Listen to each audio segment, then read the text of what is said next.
नमस्कार, आपका बात 25 में स्वागत है और बात 25 में आज हम बात करने वाले हैं, देखिए ऑपरेशन सिंदूर और उसके बाद में संस्कार। और ये जो एक विषय है, ऑपरेशन सिंदूर और संस्कार, इसमें की बात को सही तरह से समझने के लिए और समझाने के लिए हमारे साथ हैं जाने-माने पत्रकार, चिंतक, लेखक, पेंटर और हमारे भाई साहब श्री अशोक आत्रे जी। तो उनसे मिल करके इस बात को आगे बढ़ाते हैं। भाई साहब प्रणाम और नमस्कार। आपका स्वागत है बात 25 में भाई साहब। जी, नमस्कार आपको माधव सिंह जी, मेरे आप मित्र भी हैं, मेरे सलाहकार भी हैं और एक हम तो आपके छोटे भाई हैं। दृष्टिवान दृष्टिवान मीडिया कर्मी भी हैं। आपका स्वागत है, आपके दर्शकों को मेरा नमस्कार। विशेष रूप आप से ये सब कुछ आकस्मिक नहीं होता जो हम जीवन में करते हैं। जी, जी। शायद इसके पीछे के भी कुछ संस्कार होते हैं। हुँ, यदि हुँ। हम 4 बजे उठते हैं या 8 बजे उठते हैं, 10 बजे उठते हैं, तो इसके पीछे कुछ संस्कार होते हैं। जी। जो संस्कार हमारे माँ-बाप ने हमें सिखाए होते हैं। हम जब स्कूल जाते हैं तो पढ़ने लिखने के कुछ संस्कार होते हैं जिसमें हमें पाठी शुरू से अक्षर ज्ञान मिलता है और वो हुँ, अक्षर यात्रा बाद में अंतिम यात्रा तक चलती है और वो पूरी संस्कारगत होती है, तो जीवन सही तरह से ढल जाता है।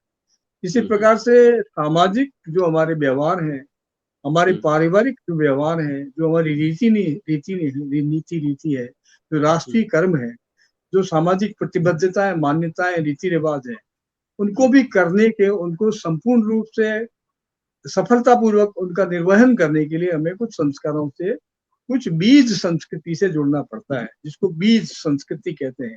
यानी जहाँ से स्फुरण हुआ, संस्कृति जहाँ से शुरू हुई, जहाँ से रूट से जुड़ी, बीज से रूट्स बने, रूट से तना बना, संस्कार तना तना से एक वृक्ष बना और फिर वट वृक्ष फैल गया और सारे विश्व में वट वृक्ष की तरह से वो संस्कार फैल गए।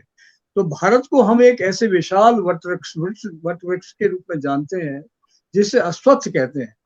वह वृक्ष अश्वत्थ वृक्ष है और उसकी सभी जड़ें आकाश की ओर गई हुई है। यानी वो जड़ें धरती से नहीं गई है, वो आकाशोन्मुखी जड़ें हैं। तो वह हुँ, वट वृक्ष या कि वह जो हमारा अश्वत्थ वृक्ष है, जो हमारे भारतीय संस्कारों का मूल है, मूलाधार है। हुँ, उसे हुँ, गीता में भी कहा है कि मैं वृक्ष के रूप में अश्वत्थ हूँ, मैं नदी के रूप में गंगा हूँ, मैं उसके रूप में पतंजलि हूँ। मैं इसी तरह से गीता ने भी इसको वेल डिफाइंड किया है।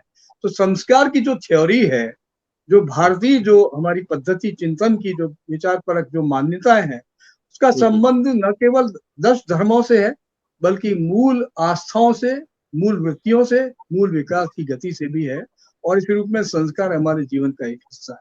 जी हाँ, नमस्कार। जी भाई साहब, आपने बीज संस्कृति की जो बात की है, तो आज जहाँ हम खड़े हैं भारत में, तो जहाँ तक आपसे भी कई बार बात हुई है कि आज की परिस्थिति में हमारे देश में ये परिस्थिति है कि कुछ सत्य इसलिए नहीं स्वीकारे जा रहे हैं कि उससे राजनीतिक हानि हो सकती है। तो ये जो जी। एक संस्कार है, हुँ, ये संस्कार में मतलब मेरे ख्याल में कोई डेमोक्रेटिक हम देशों की बात करें, तो हुँ, कम से कम सिर्फ भारत ही एक ऐसा देश लगता है, हो सकता है कोई हुँ, एक आधा और हो, लेकिन इतना विशाल देश हुँ, जिसकी 2 नंबर की आसपास में जनसंख्या हो, मतलब 20% के आसपास में के या उससे अधिक जो है वो जनसंख्या हो विश्व की, हुँ, और उसकी राजनीति में इस तरह के संस्कार हैं कि हमें सत्य को स्वीकार नहीं करना है, जबकि हमारा मोटो और जो हमारा जो राजधर्म है उसमें लिखा है सत्यमेव जयते।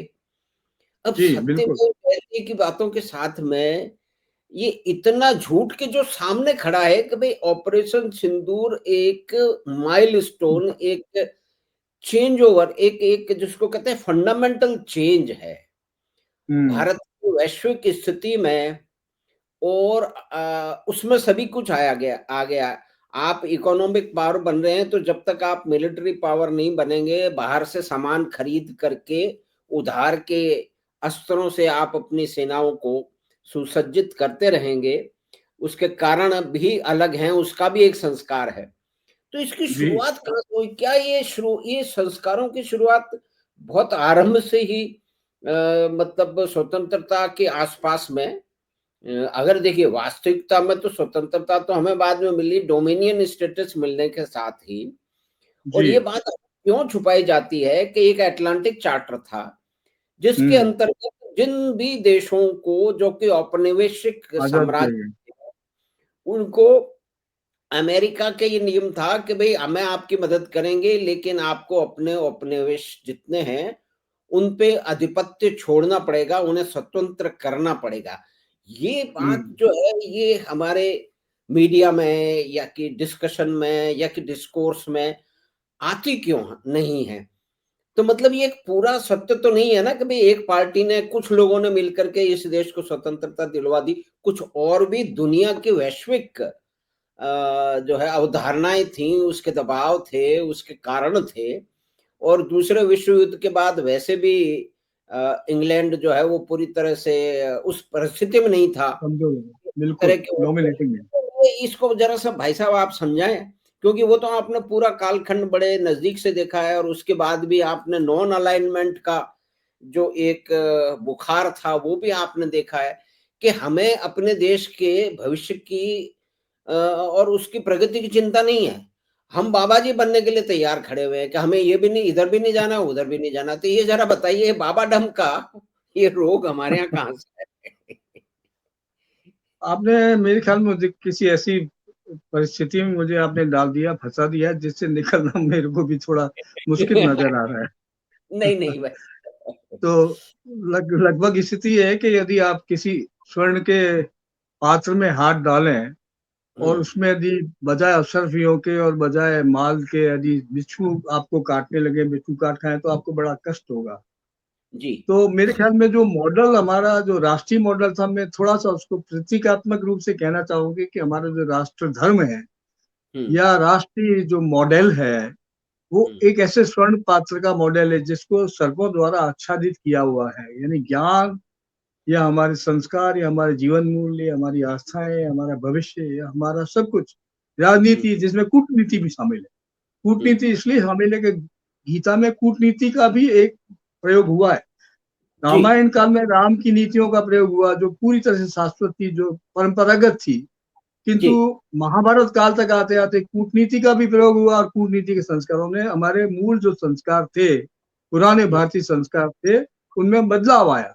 किंतु जी, उसके बाद अब आज तक आते आते आजादी की जो बात हम कर रहे हैं, जिसमें 800 साल की गुलामी है और हुँ, जिसमें मुगल आक्रांताओं का, जिनमें अंग्रेजों का, जिनमें विभिन्न जातियों का, जिसमें देश में विभिन्न स्ट्रक्चर जो हमारी समस्याएं थी, उनमें अलग अलग प्रकार के आइडियोलॉजिकल कन्फ्लिक्ट्स की वजह से जो कुछ आज स्थितियां पैदा हो गई, उनसे निकलने का जो रास्ता है वो हमें इसलिए नहीं मिला कि आजादी के बाद में भी जो संविधान हमने एक्सेप्ट किया, एडॉप्ट किया या लागू किया, उस हुँ, संविधान को पहली बार तो विभिन्न प्रकार की हजारों तरह की किताबों को मिला करके हमने एक तरह से एक अजीबोगरीब संविधान बना दिया, जो चाहे दुनिया भर का सबसे बड़ा संविधान है, किंतु प्रैक्टिकली उसकी यूटिलिटी कोई है ही नहीं। यानी संविधान में लिखी हुई जितनी भी धाराएं हैं, उनको कानूनी रूप से उनका पालन नहीं हो रहा है। तो वैश्विक नजरिए से हमने देखा जरूर है, वैश्विक नजरिए से संविधान बनाया, किंतु भारतीय संदर्भ में संविधान को न तो हम लागू कर पाए, न उसको देख पाए। तो कुल ये भाई मिलाकर के साहब, विरोधाभासों के बीच में हम लोग अपना जीवन जी रहे हैं, हमारी राजनीति सब उस दिशा में जा रही है। ये भाई साहब आप बहुत ही महत्वपूर्ण आकलन सामने ला रहे हैं कि इतने विरोधाभास हैं, जैसे कि एक देखिए कि अब बहुत सारे लोग संविधान के नाम पे संविधान को सर पे उठा के चलते हैं।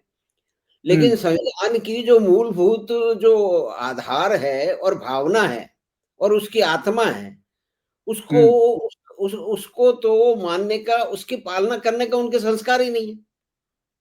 मतलब जी। जो मूलभूत आत्मा है उसका आप उसको उसको उसको आप उसकी पालना नहीं कर रहे हैं। तो ये कितना जी। बड़ा ढोंग है, मतलब ये कुछ इस तरह की बात ये हमारे उसमें। अच्छा, दूसरी बात ये है कि भाई हमने अपने देश के लिए संविधान बनाया है, उसकी कोई भी प्रक्रिया हो, ये तो संविधान के एक्सपर्ट जान सकते हैं कि, लेकिन ये बात दिख रही है कि कोई बहुत बड़ा झोल है कि, यानी कि जी बड़ी-बड़ी बातें होती हैं, लेकिन धरातल पे वास्तविकताएँ कुछ और है।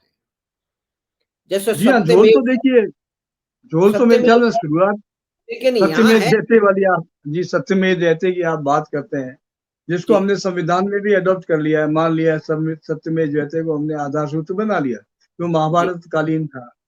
किंतु मेरे ख्याल में इसमें 2 तरह की विरोधाभास की स्थिति है। पहली बात तो संविधान का जो निर्माण भी हुआ है, हुँ, जिस तरह से संविधान को हमने बनाया है, जिस तरह की धाराओं से संविधान को बनाया है, वो धाराएँ भी भारत की मूल संस्कृति, मूल आस्था, जो हमारे व्यवहार है, लोक व्यवहार है, सिद्धांत है, जीवन की राजनीति है, उससे कहीं मेल नहीं खाता।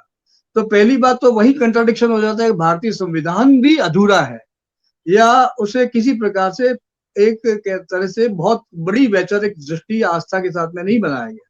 तो सबसे पहला झोल तो संविधान के निर्माण का ही है। निर्माण सब जो संविधान निर्मात्री सभा बनी उसमें बहुत सारे झोल हैं। उसके बाद जिस तरह से संविधान को बाद में बदला गया आजादी के बाद उसमें बहुत सारे झोल हैं। तो संविधान के निर्माण से लेकर के संविधान को लागू करने तक की जितनी भी परंपराएं हैं, जिसमें हमें समाजवाद को हमने उसमें डाल दिया, धर्मनिरपेक्षता को हमने उसमें डाल दिया, जो कुछ थे ही नहीं। यानी पहली बात तो मूल ढांचा खराब था। उसके बाद जो संविधान में बदलाव आया उसको हमने बुरी तरह से विकृत किया। तो कुल मिलाकर के हम विकृत परिस्थितियों से हम संविधान का पालन कर रहे हैं और उसमें कोई किसी प्रकार का अनुशासन नहीं है। जी। तो ये जो एक बात आप बेस उसको आप समझा रहे हैं कि मतलब जैसे कि ये धर्मनिरपेक्षता और समाजवाद, हुँ। अब ये इसमें कैसे, मतलब यहाँ तो ये हुआ कि जो संविधान की संविधान का जो ग्रंथ बना, जो पुस्तक बनी, हुँ, उसमें जो चित्र बने, वो हुँ, हमारी बिल्कुल। संस्कृति का विरोध करते थे, उसका वर्णन करते थे, उनको भी हटाया गया। हाँ, बिल्कुल हटा दिया उनको। तो ये किस तरह के दबाव, मतलब ये जो अब बात होती है कि सत्यमेव जयते, तो सत्यमेव हुँ, जयते तो ये है कि भारत की एक संस्कृति है, प्राचीन संस्कृति है, जी, लेकिन आप ये देखिए कि भारत की संस्कृति के जो प्रतीक हैं, जी। वो क्या बनाए गए और लंबे समय तक उनके दबाव के नीचे। अब क्या ये बात नहीं है कि जैसे काशी आप भी जाते रहे हैं, कितनी बुरी हालत थी उस शहर की, हाँ, हाँ, बिल्कुल सही कह रहे हो आप। अयोध्या की बिल्कुल कितनी सही, बुरी हालत थी। तो ये एक बिल्कुल सही कह रहे हो। सांस्कृतिक जो अत्याचार था, सांस्कृतिक हमारा वैभव था, जी, उसको नष्ट किया वो गया। सांस्कृतिक वैभव को नष्ट करने की जी। अ, तो ये इसमें इस संस्कार, ये क्या संस्कार है भाई साहब?